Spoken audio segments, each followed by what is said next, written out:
The crocodiles are about to attack. Come in. We're leaving this in, by the way. Come and say hello. The crocodiles are entering the podcast. Come and say hello.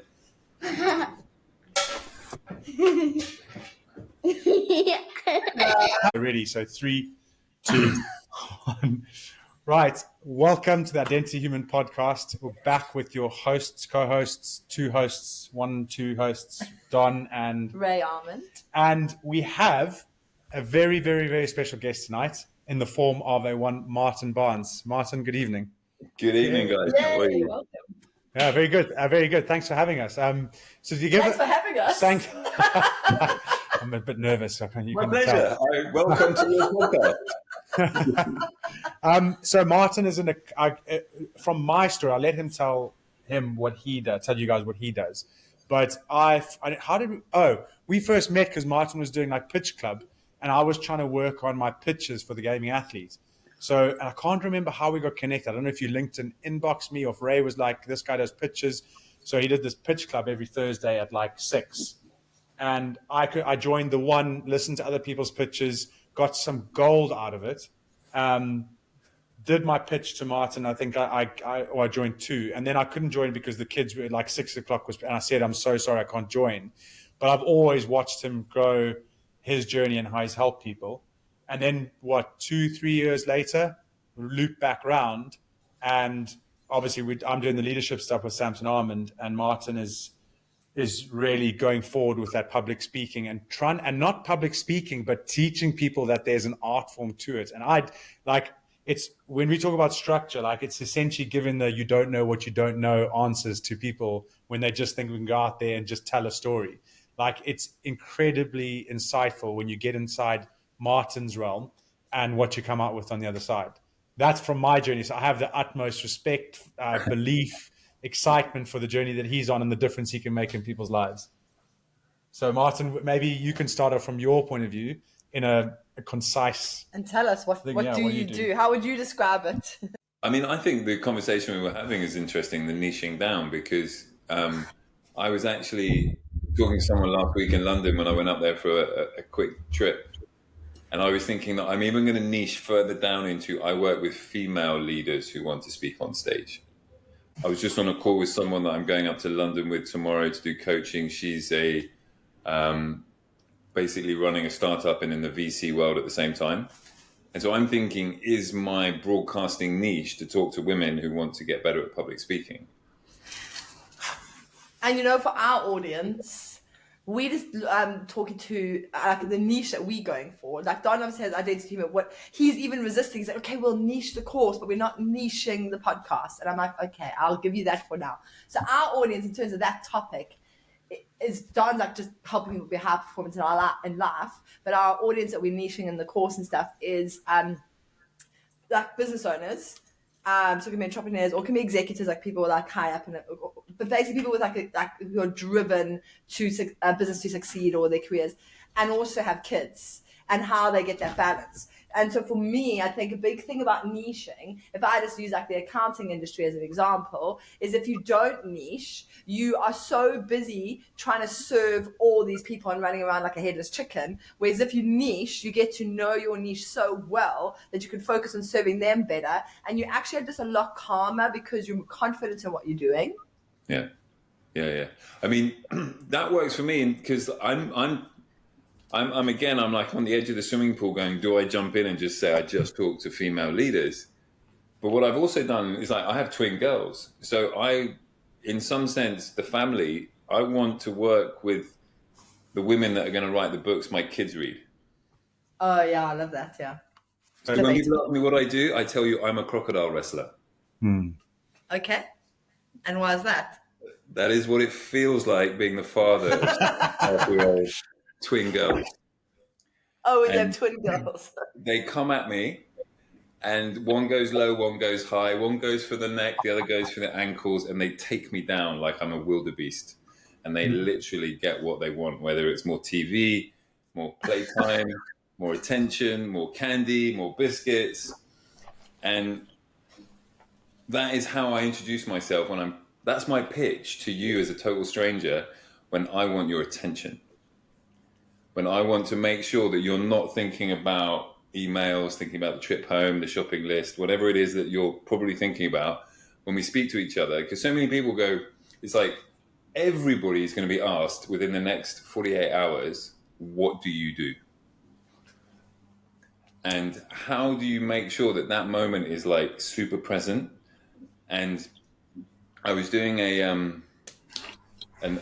postgraduate in education, and I was doing researching and sort of focusing on presentations. And I read an article by Tim David at the Harvard Business Review. And his article was, your elevator pitch needs an elevator pitch. Because so many people have a polished elevator pitch that's so wordsmithed and so delivered that when it's sent as the message sender, it's too slick. Yeah. And the message receiver just goes, boing, nope, not listening. And so his whole logic was have a disposable pitch that is literally designed to catch someone's attention. Once you know that they're smiling, they're raised eyebrows, they're like, what? Then you tell them what you do. Yes. And that's my iteration or my interpretation of his logic. I feel like it's the consumers. They always say, oh, the consumer's getting smarter. People are getting clued up to LinkedIn inbox messages or clued up to that elevator pitch. But it's almost like, I think it's because these really impactful ideas get out there and then everyone's doing them, so they don't stand out anymore. So having that 1 minute or 30-second elevator pitch used to really wow people, that you could succinctly explain what you do in a few sentences. But now people kind of switch off to that. So I love this idea of like giving them something memorable. And as much as I'm not an image brain thinker, I will always remember crocodile wrestler now. I can almost picture you like wrestling the crocodile. So I love that. So now you it can creates picture it. an image. Okay, I see. Well, so basically what happened was one morning, I was trying to get the kids dressed, and one of them was crawling over the top. The other one was crawling over the front. They were about 2 years old. And within 90 seconds, there was giggles, snot, tears, crying. I want that. She's got that. And all I was trying to do was get them dressed for breakfast, and it wasn't even 9 o'clock. And then and then bang, it all just stops. And then they run out down the corridor, down the stairs. And I just sit on the bed. And I'm like, oh my God. And I said it to myself, like exhausted. And then I was like, oh, that's my pitch. That's how I'm going to tell people what I do. And then the first time I use it, I'm in Somerset. I used to live in China. And it's in that very early 2020 phase or mid 2020 COVID lockdown. No one knows what's going on. And so I'm trying to maintain my business world in Beijing. And so I'm joining a call with the British Chamber of Commerce in Beijing. And I'm a Zoom head on a big projector screen. And there's like 2/3 of the room, 2/3 of the meetings in the room. Everyone else is calling in. And it's basically just a bunch of corporate guys, Brunswick PR and KPMG and all the big companies. And so everyone goes around the room and introduces themselves. And I'm like, I'm going to do it. I'm going to do it. I'm going to do it. And so, hello, I'm so-and-so, and I help so-and-so do so-and-so to do so-and-so to and after 20 of those, no one's paying attention. You're just scooping more vanilla onto vanilla, right? It's just getting, through no fault of anyone's own, but it's just within that context of group introduction, you're just describing from a distance stuff. And so I just went, I'm Martin and I'm a crocodile wrestler. And all I'm doing is looking at myself on Zoom, and I cannot read the room. I can't see the reaction of people. And I just have to sit in that silence. And I'm in my head, I'm going, 3, 2, 1. And that's what it did. And I had it pitched out. And I just felt so stupid. And the room just went, okay, who invited this guy? Because I wasn't wearing a white shirt without a tie. I wasn't in the same uniform as everybody else. And I remember thinking, that is the hardest it's ever going to be. Everything else is going to be easy because, and it's one of those things that it takes a while to warm into. And then you get used to the delivery, the reaction, the pause. And then I did it again. Maybe a couple of months later, again, I was on a Zoom call. I was calling into a group of people in Germany that I'd never met before. No relationship, no chemistry, no rapport. And the Germans are quite sort of poker face, quite stoic. And I just sort of just plowed on through because I'd done it quite a lot by then. And then 2.5 years later, the beginning of 2023, in January, I get a LinkedIn DM that going, "Hey Martin, how are the crocodiles?" So people I'm remember. like, who's this guy? I was like, we've never spoken before. He's never liked any of my posts. I've never seen any of his posts. Did some sort of detective work, and I realized he was in that room. And 2.5 years later, he pitched me my pitch. And when the time was right for him, he connected. And I was just like, great, he gets me. He knows what this is all about. And then within 3 weeks, we were working together. And then that summer, they flew me out to Berlin, and I did some training with the team. And there was total trust and understanding. And I was just like, this really works, you know? Yeah. And That's amazing. so, and also as a pitch coach, I have to have a good pitch. Otherwise, Yeah. it's Don't not take genuine. advice from an And unhealthy yet, person. once you've heard it, it sounds so simple. And actually, the timing for me, and I'm sure there's other people who feel like this, I've just for so long have felt like when people ask what I do, I'm like I'm an accountant, but it just so doesn't describe me, and it's so like I've lost them within the moment that gets out my mouth. And just a week ago, I said to Ron, I just don't feel like I can tell people I'm an accountant anymore. It just is not what I do or who I am, and I just don't know what to say about myself. So I love this idea. So Yes. we have Martin on the call, and we have Ray without a pitch. Martin, there's people listening and going, Oh no. you know, I really like the idea of it. I'm going to bring you into like leadership because we have a few business owners and parents and leaders and why it's important. But before I ask you that question, how about helping Ray get a pitch in as quicker bite as you can? Yeah. So, are you game? I'll go for it. Yes, I don't mind exposing myself if I need to. You mean mentally? Mentally, Yeah. yes. So, I do workshops on this, so this is really cool. You are not... Okay, a big mistake people make is they try to come up with a convoluted way to describe what they do. So they make it more complicated. Okay. And what crocodile wrestler is not what I do, it's who I am. I love that, yeah.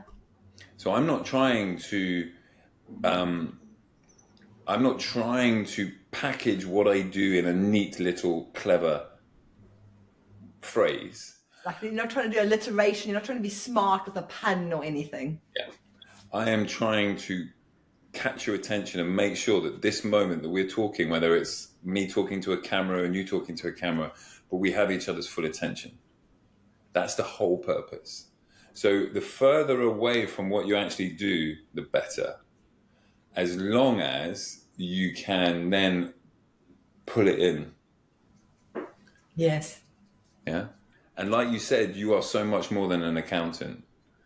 And when I actually stopped going to networking events because people would say, what do you do? I say, I'm a presentation coach. And they go, oh, so that means you make my slides look pretty. And I'm like, well, not exactly. And then I would sort of go, well, I need to tell you about the 8 steps to Showtime. And I would bore myself because too much context, too much back. I was trying to, remember I was talking about Shelley before we started recording. And when Shelley went to pitch at an event, she didn't try and educate a room of clever people about something they all know. She motivated them to go and do something amazing with that knowledge. And that's what in 3 minutes allowed her to tell a story, show that she had written a book by just waving it around, and then saying, that's how I motivated people about our industry. What can you do? Everyone went, and then she goes, that's my challenge to you as peer group, as experts. And if you want me to come and speak at your event, come and talk to me right now. Then she stopped and she walked off, like mic drop. Sure. And it worked because she wasn't saying my background, my name, my context, my research and all the things I know, and I'm So, going to impress you. Here's the interesting thing. Was that a paid talk that she did, or was that like a pitch? She was given like last minute. So she has a PhD in light. She's written a book. You guys should get her on the show because she's called The Light Lady. And she talked about how natural light and artificial light affect your mood, your balance, kids, Wear my blue light glasses. Yeah, she's amazing. She comes to Pitch Club a lot, and she had basically been given in Bristol. There was a lighting showroom that was opening or something. So it was full of people making lights, selling lights, buying lights. And she was an expert in the impact on light and the fact that mental health issues, depression, fitness, sleep is all affected because we're just looking at screens and in rooms with lights on instead of being outside. And so the event organizer was a friend and said, I'd love you to speak because you've got amazing things to say. And she was like, this is the room full of all the people I need to connect with. Yeah. And she had this like educational pitch, which for some audiences was probably really important. But my initial reaction was like, you're going to go and teach a room of industry experts about their own industry, and all that's going to do is push them away. Now, if you can motivate them and inspire them from what you've done and challenge them to do the same, then you're going to attract the like-minded heads in the room. Won't be everybody, but you'll get the like-minded people magnetized to you, and you'll have good conversations. And that's what you'll get down to 3 minutes. Yeah. And so my interesting is, if she had a talk off the back of that, would that next one also have been 3 minutes, or would you have said, okay, now you tell a story that's longer and then draw out some lessons from it? She has basically got like a 20-minute talk as well. Okay. So that's when she's a keynote speaker, an invite speaker. When she's sort of, like anyone who goes to speak at an event, you're basically like a band at Glastonbury. Yes. Are you the headliner, or are you the first band, or are you somewhere in the middle? Yeah. And not everyone can be Beyonce or Oasis or whoever, right? So there's always that banner speaker, but she can now go to events and be working her way towards being that banner speaker because she got a good 20-minute talk, and she got a good 30-minute talk, she got a good 40-minute talk. But obviously that 3-minute, what's that quote you see online where people say, I would have written a shorter letter if I had more time? Yeah. Have you heard that? Yeah. Because it's so hard to niche down, right, into a talk of being very specific, talking to a very specific audience. Which we'll probably come to too. Yeah, but let's pitch for Ray. What information would she need to give you? I'm not going to get away with that. Do you drew on your personal life? So do you think it's quite good to draw on your personal life and choosing that pitch for yourself? Yeah, there's another. I heard a pitch of a pitch. Somebody pitched me somebody else's pitch, and this guy says, so when somebody says, what do you do? He goes, say, oh, we've just come back into it, and Don's going to have to edit that back in because it dropped out. It's okay. That's Martin, even better, can you carry on? Yeah. So we want to hear your banana story. Yeah, so I had somebody pitch me. I was telling them crocodile wrestler, and he goes, oh, I've got a good one. A friend of mine, when people ask him what he does, he tells them, I stick stickers on bananas.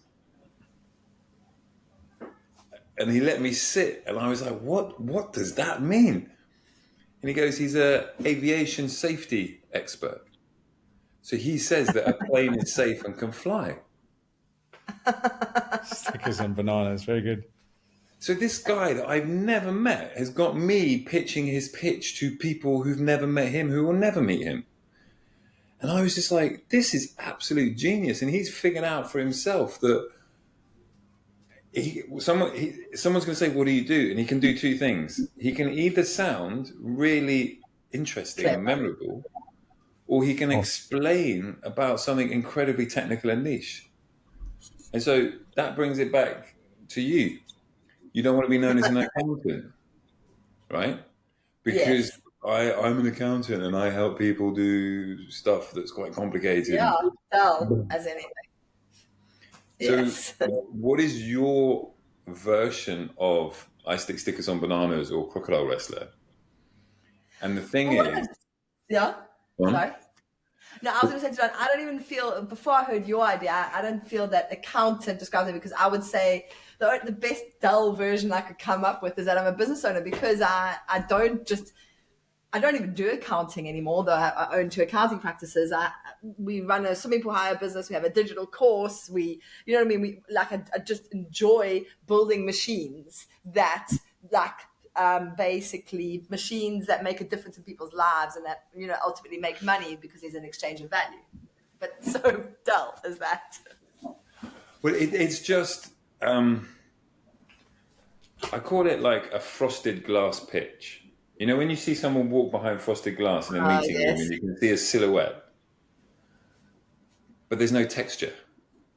There's no essence. There's no atmosphere. It's just a shape.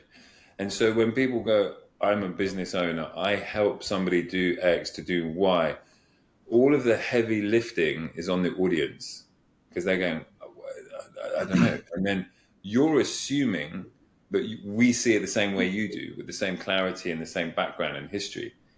Yeah. And the point is not to tell people what you do. The point is to be memorable. Yeah. And have a conversation where someone walks away going, I'm going to remember that person. And I'm going to have never met that person who is an aviation safety engineer, but I'm going to be able to pitch his pitch, right? So and then the other thing is not to force it, but to, have you heard of the concept of the slow hunch? Slow hunch, no? No. Yeah. There's an absolutely amazing book called Where Good Ideas Come From by Stephen Johnson.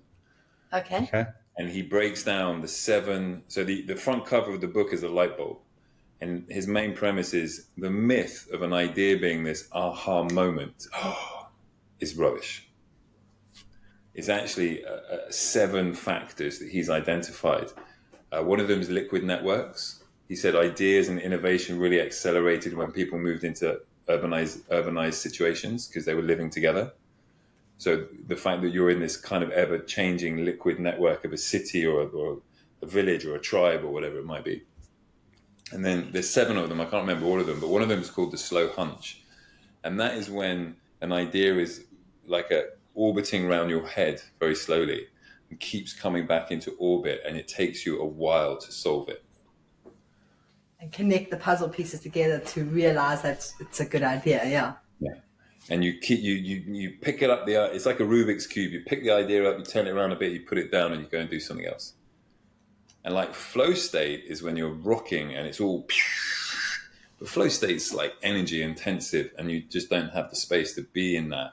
So the opposite of flow state is the slow hunch, when you're like, I'm just going to park that idea for a minute and come back to it later. And let your brain work it out. And yeah, it for kind of you, reminds me of the idea of like The Power of the Second Brain, that book. I don't know what it's called. Second brain. Is it called Second Brain? Yeah. and you know, it might be on. I haven't heard that one. I'll have to get that. Okay. How you compartmentalize information so that you free And your like brain space up. Park it somewhere so that you can come back to that information. Yeah. Yeah.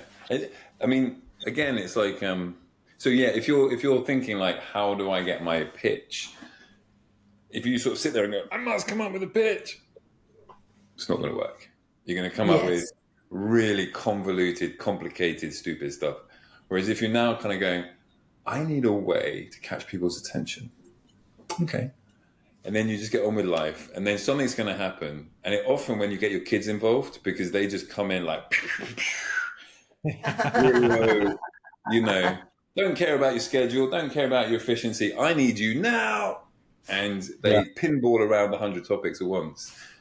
You know, seek inspiration from your children, my kids, your kids, like, they will throw in enough curveballs that you'll just find something, and then you'll be like, that's who I am. Well, that's how I want to introduce myself to people. Nice. So go on, pitch.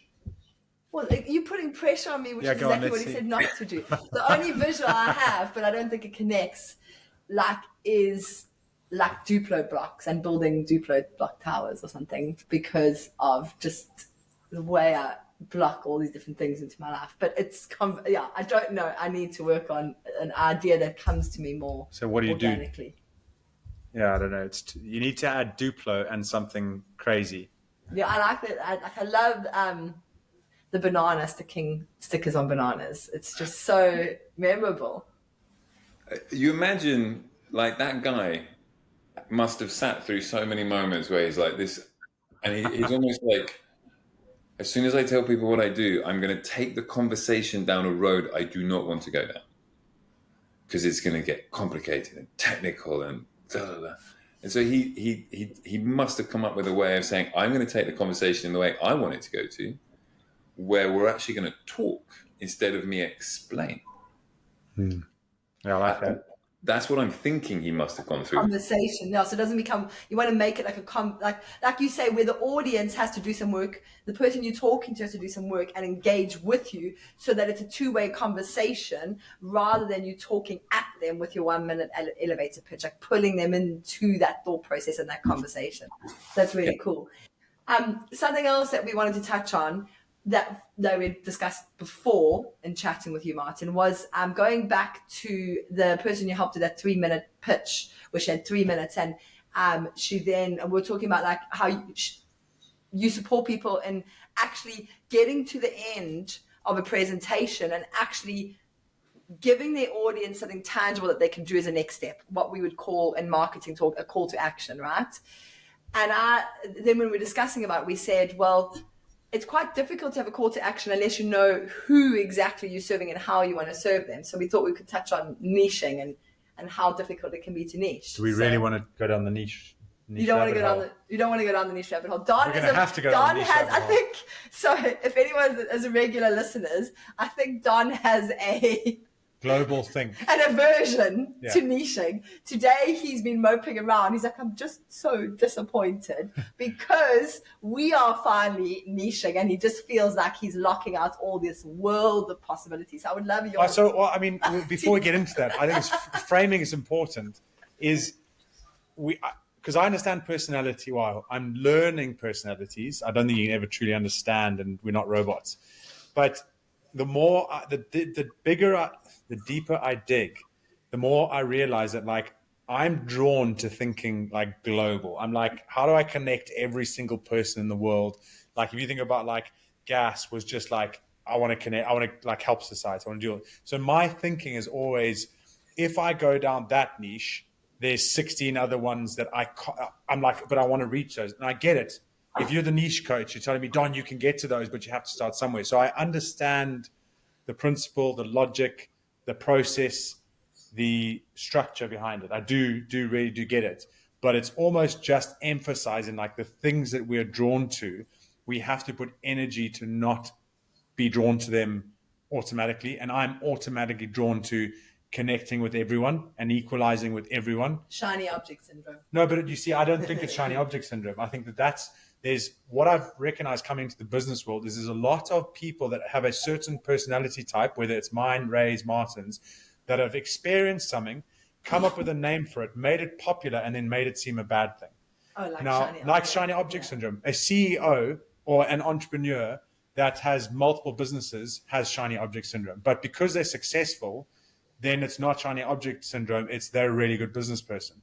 Now, if you're on the other end of that and you haven't quite proven yourself and you haven't got the success, shiny object syndrome is like, oh, I can't do that. So you're putting energy resisting into being something you're not. But okay, you've nailed it on the head though. Yeah, go for it. You've just said when an entrepreneur is successful and they're bigger, they can go broader and it's okay. When you're starting out, someone's going to be like, it's not okay. And that's the point of niching. When you are starting out to have a penetration or an impact in somewhere, you need to niche because people don't know who you are. And so you need to niche so to deliver a message that's more impactful. You can go broader as you get more successful. Unless you have a really good product.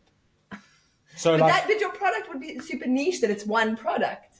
So in itself. Therefore define. But we're having a conversation between us. Let's Martin back in. What are your thoughts on this? Because Don, he's just standing there like No. It's always condensed to some really smart ass social media post or some keyhole perspective of someone's career, right? So, I delighted in never saying no for like 20 years.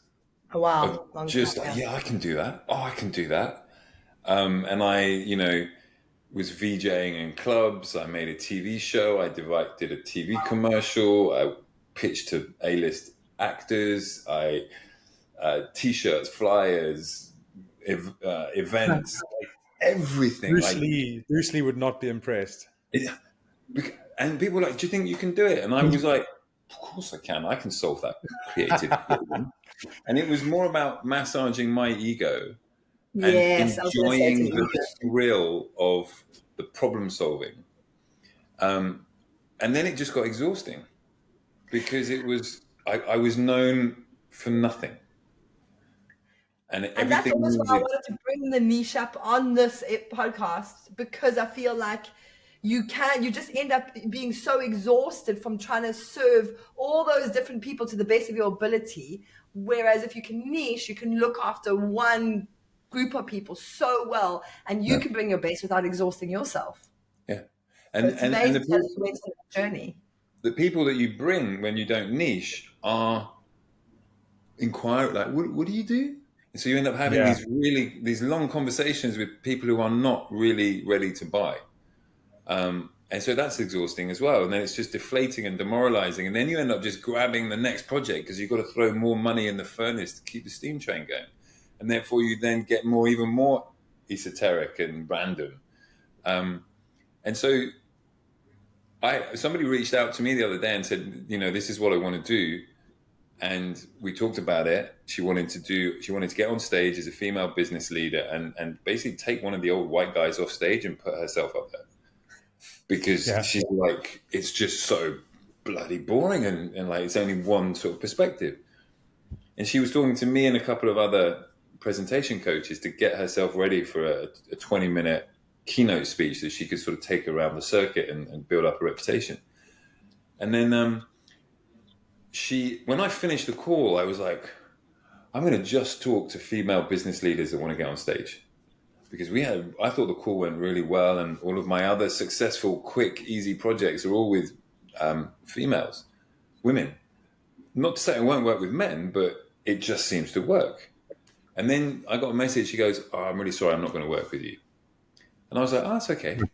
She's found a different coach that she wants to work with that's going to help her achieve her goals. But the experience, I was like, this is a laser focused niche. And if I talk about this, then the women business leaders that like me and believe I'm going to get them results will come they know who to go to. Yeah. And some of the men will be like, so do you only work with women? I'll be like, no, of course not, But if I'm going to send out a message, that's a really clear message because that is a lighthouse. Yeah. And let me know your guys' perspective, but like women don't care who's the smartest person as long as you get results. 100%, yeah. Yeah, I agree. Whereas guys are a bit like, well, I know that. I've read a different book, and we're all trying to outdo each other. And I'm like, Yeah, the feminine energy there is. and again, it's like with twin daughters. I'm like, whose books are they going to read? Who's going to inspire them? Yeah. Yes.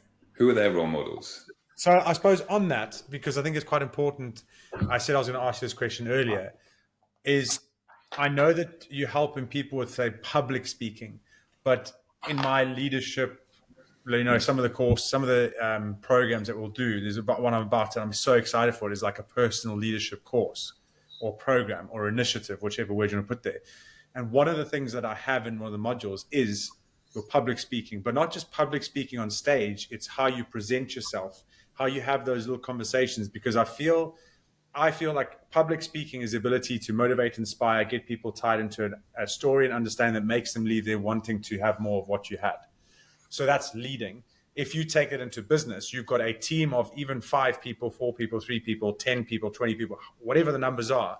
You have to have the ability. You can't just, so like Ray is very good at it, but you can't just know your finances and know your markets and know those harder technical things when it comes to leadership. There's a natural presence and authenticity that I really want to bring into that personal leadership element. And I suppose that's where I really like what you do, because someone might say, oh, Martin Barnes, just public speaking, that's not leadership. And I'm like, no, it's a core element of leadership. So from your point of view, how have you seen the help that you give leaders change their effect in what they do, so that they actually know they should come to you even if they're not a public speaker? Yeah. This is something that I'm really working on. So it's a really great question.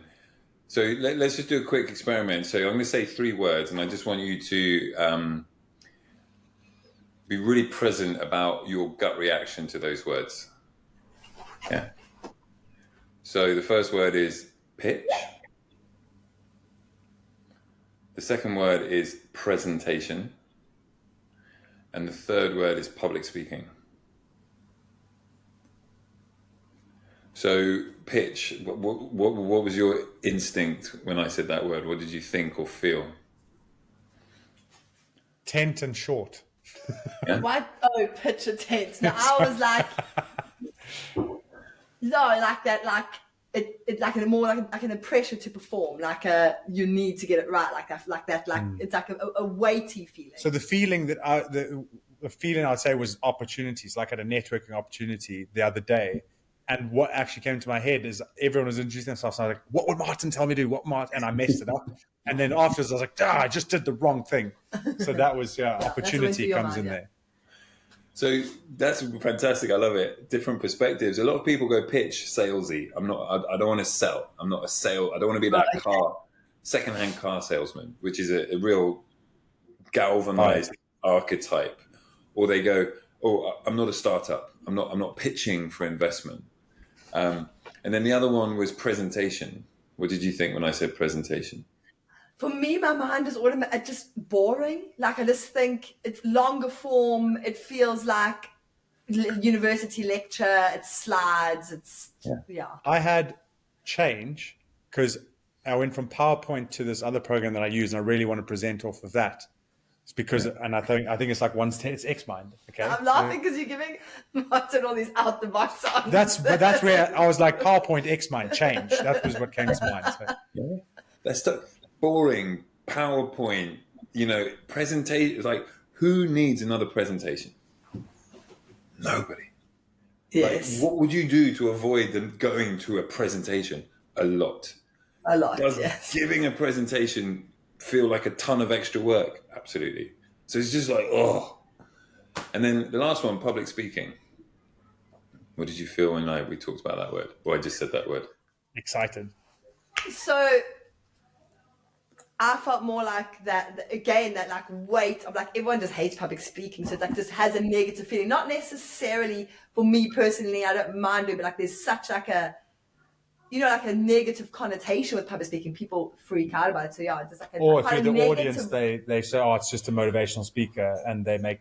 And so like for me, public speaking is quite a negative word, and I almost would use a different word to describe someone doing that same action, because public speaking just is so much like weight behind it. Yeah, exactly. There's that Jerry Seinfeld joke that people would rather be in the casket at the funeral, in the coffin, than giving the eulogy. Have you heard that? Sort of banding. So obviously it's a joke taken out of context, but people use it to sort of say how much pressure people feel with public speaking. And so all of those things work. Can I interrupt there and say, like, one of my like longer term goals is to absolutely nail the eulogy. Yeah. Weird, isn't it? But again, it's an incredibly special moment because you have been selected to be part of the voice as somebody goes. Yeah. So that's you've got to be a real strong character. So you nailed it. So Martin, I'm getting excited. Is you have to have a real strong character to be able to do that. Yeah. And so for me, it's such a great goal or vision to have, because I'm constantly going, if I'm giving a eulogy, and say that could be my mom, it could be my dad, it could be Ray's, it could be anyone's, I'm representing what they were, and I'm leaving people with a feeling of who that person is. So it really drives me to go, I really want to do my best at this opportunity to practice, because I know that there will come a time that I will be the person speaking a eulogy. Yeah, exactly. I mean, on that note, I have never given a best man speech. I've never been a best man. No. Because I was not in the same country as all my friends when they got married. I was in China, they were all in Europe. And I wasn't mocking. I said sorry to hear. It meant a lot to me to have a best man speech, and I know that it's something. I would love to. I used to give speeches at my mates' birthday parties. I used to jump in at any opportunity. And I reflect on that, and I'm like, I missed out. That it would be a great thing to do, because it shows more the trust and relationship you have with the person getting married, right? Yeah, nice. So segue into that, sacrifices, So if you want to. sacrifices. Yeah, so like you said, you were never in the same country as all your friends because you're always traveling. Yeah, yeah. And So I so made that's that choice not to yeah. be. I took life when we would have spent all that time together. The crocodiles are about to attack. Come in. We're leaving this in, by the way. Come and say hello. The crocodiles are entering the podcast. Come and say hello.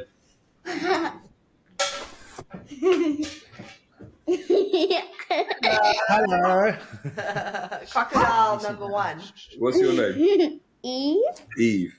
Are you Hi. crocodile number 1 or crocodile number 2? You come and say hello. Yeah? All right. So can I finish this and then you guys go and brush your teeth? We brushed them. Well, I brushed mine. You're gonna. Crocodiles have lots of teeth to brush too. We won't be long with Daddy. We won't be long with Daddy. Thanks for letting us have Daddy for a while. Yeah. All right. Let me finish up and then we'll come and do your books. Okay. Okay. Thank you. We'll put 10 minutes on, Martin. Bye. Close the door, please. Close the door. Close the door. Please, please. Well, Martin, we'll put 10 minutes so that at least they have a time. Say Yeah. 10 minutes. So it would be great to talk more around. Goodness me, there go the crocodiles. It would be great. Just got the intro for the You podcast. talk about your sacrifices that you made and not having to be able to do a best man speech. So it'd be great to hear if you, your journey. How did you get into what you do now? Because you spoke about that you've done so many different things. How have you ended up where you are now? And when you talk about that, maybe if you could end with what is your greatest lesson in your journey so far? Yeah. Can I just answer the other question that Don started about the work? Yeah. So basically, pitching, public speaking, presenting are just really baggage-heavy words. And I think what you call something is really important. And a quick example of that, I was at the engine shed in Bristol. We were doing an event, and there were 2 boxes, one that said recycling and one that said landfill. Nice. That's really clever because that reminds me that anything that goes in here is going to go in the land. And I was like, why don't we call all of our trash landfill? Because that's what it is. Yeah. And that is going to make you, and that is going to be a slow burn of like, do I want to create more landfill? Do I want to be part of the landfill problem? So what we call things, I think, has got power. And so it's not public speaking, it's not presenting, it's not pitching, it's intentional communication.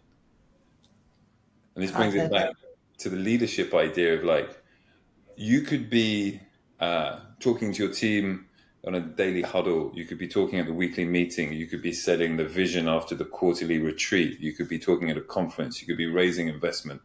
Those are all moments when I'm on this side of the canyon and on this side is something that I want and I can see it, but I can't get it. But the better I communicate, I close the gap. And that's that intention to communicate where I'm super aware of me as the sender of the message with a goal and the receiver of the message with attention. Yeah, I like it. I've heard you say that to me before about the canyon bit there, and it's quite powerful when you think about it. And then like Shelley, her goal was to motivate the room, get known, and get her next speaking gig. That was the ROI of 3 minutes on stage. And then like the ROI of networking events with Crocodile Wrestler is remember who I am, and 2.5 years later come back and ask me to work with you. And so it's an important point to make sure that to remember that you need to identify your ROI before you even go and do any intentional communication so that you actually have an outcome at the end of it. And I mean, I know Ray asked some other questions, but if we don't get to them, let's not worry about like, how far is too far? Too far what? So I'm talking, you had 3 minutes to make an impression. And I've seen some really good speakers come in on like those segues, and they come in with like, there's another guy that I see floating around Instagram, and he's got like a wizard's coat on and like untucked shirt and all this kind of stuff. So like, it's almost going, I need to get these people to remember me, but without taking it to the point where it looks like you're trying too hard. Have you ever heard anyone trying too hard or seen examples of it?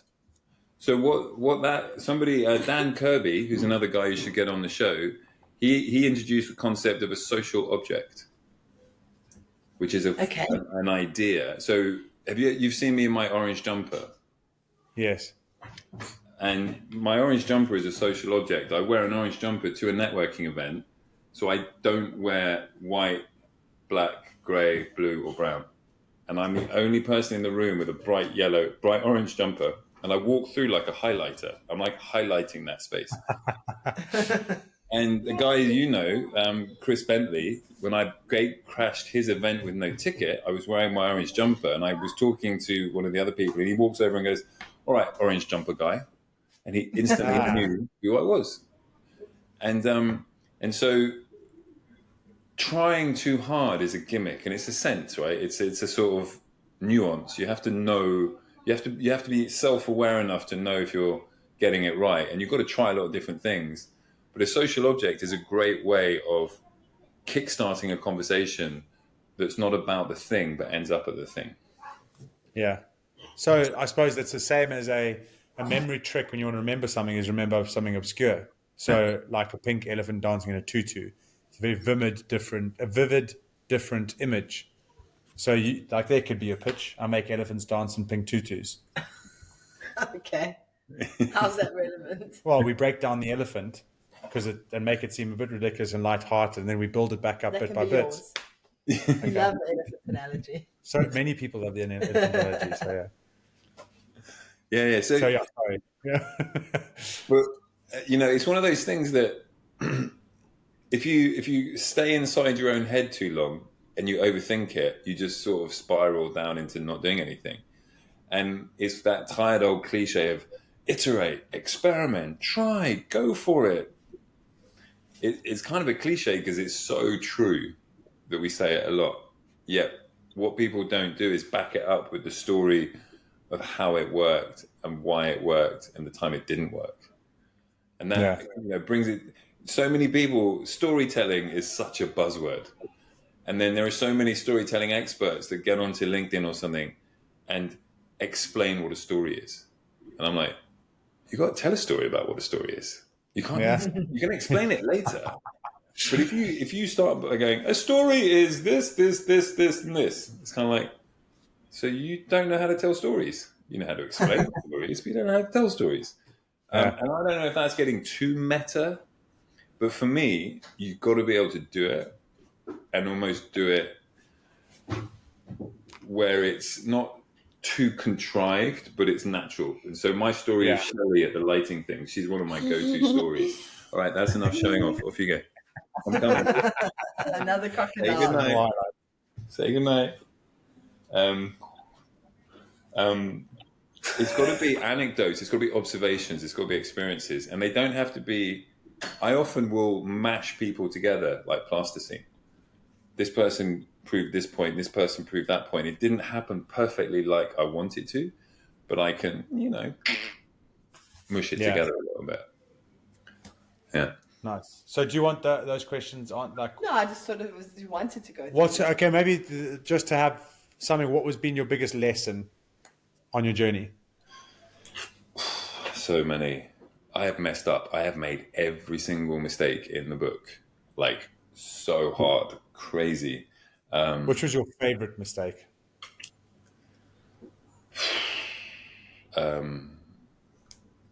think the most profound one was when I did a TEDx talk in Beijing, and I got so in my head about writing the perfect TED talk and seeing how some people who did a TEDx elevated up to TED.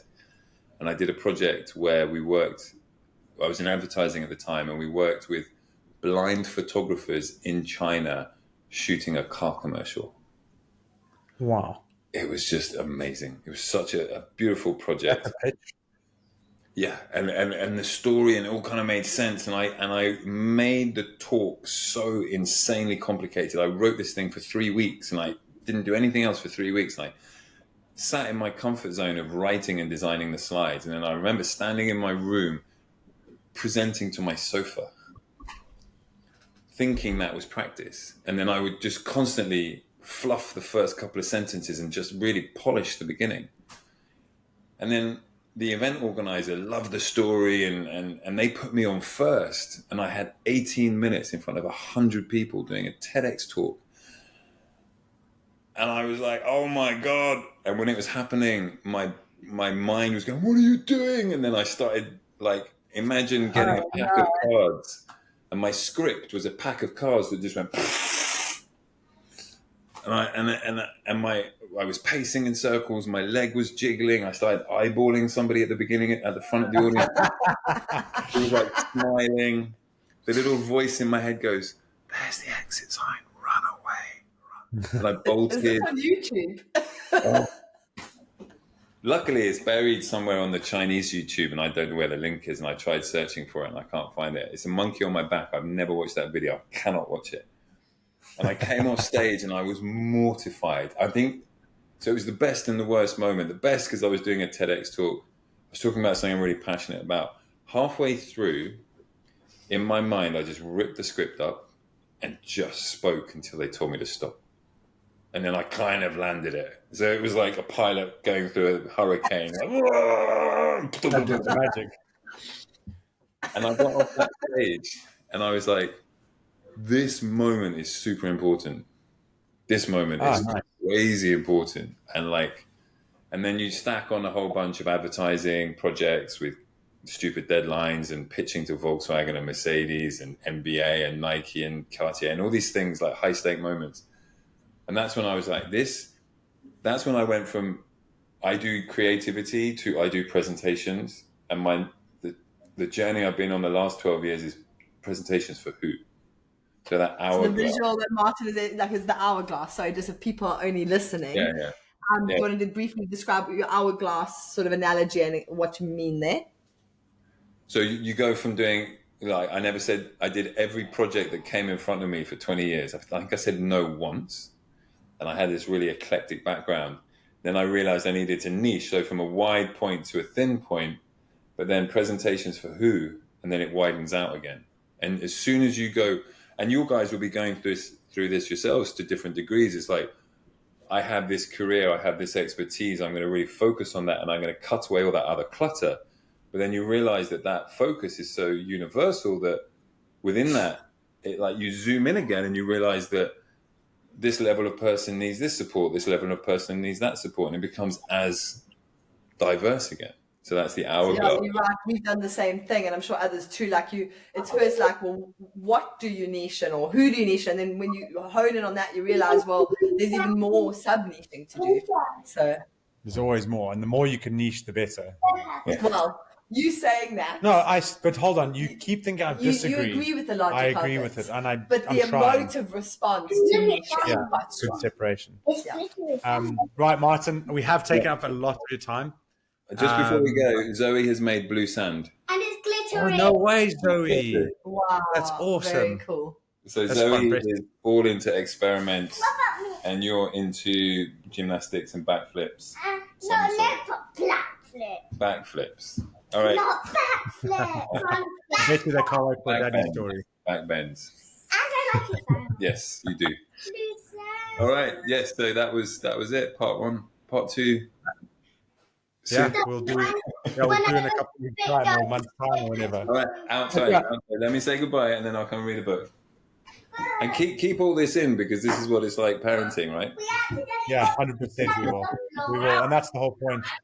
Come on. It's yeah. I So need- in I case need- anyone's listening in, Martin's trying to balance the classic example of having kids. What is that Wow. COVID one where like this Yeah, kid the running news on the reporter. important interview on the news And reporter. actually, it's quite important as we finish off. It's learning tolerance that, like, we think everyone's really bothered when our kids are the ones walking on screen, but the person watching kind of is like, oh, that's cute. I understand we're at home. I understand that this is just life, and it's kind of the new environment we're at. You still get people that will be intolerant of it, but I almost feel that's when you use that as a filter to be like, if you didn't accept that, bro, you're missing. Well, not bro, I don't know why I put that casual slang in there, but it's trying to sound cool. But it's an interesting way that I always use those moments as filters to test someone's character, because if they are intolerant of that, I know that they're going to be more intolerant as the relationship builds. And it's just an interesting observation. So, Martin Barnes, thank you so much for coming on to the Identity Human podcast. Thank you. And if you guys want to check out Martin, we will somehow, because we haven't actually done this before, show notes, get socials. I'd follow him on LinkedIn. He puts out loads and loads and loads of free value. What's your platform of choice, Martin? LinkedIn. LinkedIn, okay. So we can look for you, Martin Barnes, on LinkedIn. Yeah. And we'll put a link to it in the show notes. Yes? Can I do a plug? Yeah. Sure. So what I want, my call to action is I want people to do a 2-minute self-assessment. If public speaking is part of your BD growth, take my 15-question 2-minute assessment, and it will start to create the questions in your head that you think, I want to finish those with Martin, and we can book a call. Yeah, I've got a link for it. Hi. Before you go, we just wanted to jump on and let you know about our recent challenge that we've opened. The 5-day challenge. The 5-day challenge. And Don, as much as it feels uncomfortable, do tell us who is the 5-day challenge most suited to. It doesn't mean other people can't join, but who are we kind of aiming at supporting with this? Great question. So it'll be anyone that's in a position of leadership, essentially business owners and parents. We feel like that niche for us is the one that we can speak to the truest and the most. And we really understand some of the pain points that we're going through, and some of the, like how we know that what we're going through changes the way we look at things. So I think for me, a big part is integrity. If you say never take health advice from a sick person. So, we want to make sure that the level of mastery and value we're giving you is tried and tested, and we're not going to set anyone up to fail. So yeah, basically, if you're a business owner or just someone who's like, you could be an executive or just very career driven. So you focus like your work is your passion, and you very much, want to drive that forward, but you're also passionate about being a present, loving parent. I'm sure all parents want to be like, you really want to balance it, and maybe you haven't got the balance right. We have our 5-day challenge. It begins on the 28th of August. Sign up is now open. So exciting times. Go to www.identityhuman.com. So the usual website, and you will now be able to sign up to the 5-day challenge. It ends on the 1st of September. And we have an exciting live where you're going to be. We've got a great community bit there. So like it's accountability if you're not accountable to yourself. And if you're still not convinced, I'm going to throw this out there. You're ambitious. And with ambition comes a drive to want to make sure that you succeed. That means you're succeeding in business, but maybe not as parenting. You're succeeding as parent, but then you feel like you're not doing as well as parenting. So it's that guilt that comes with it. And it's trying to understand how we use that to the best effect. And I think the last one is going to be on accountability. If you don't have accountability for yourself, it's really hard to develop accountability for yourself. So get someone else that holds you accountable, i.e. myself and Ray, to start you off on that journey and see what it's all about.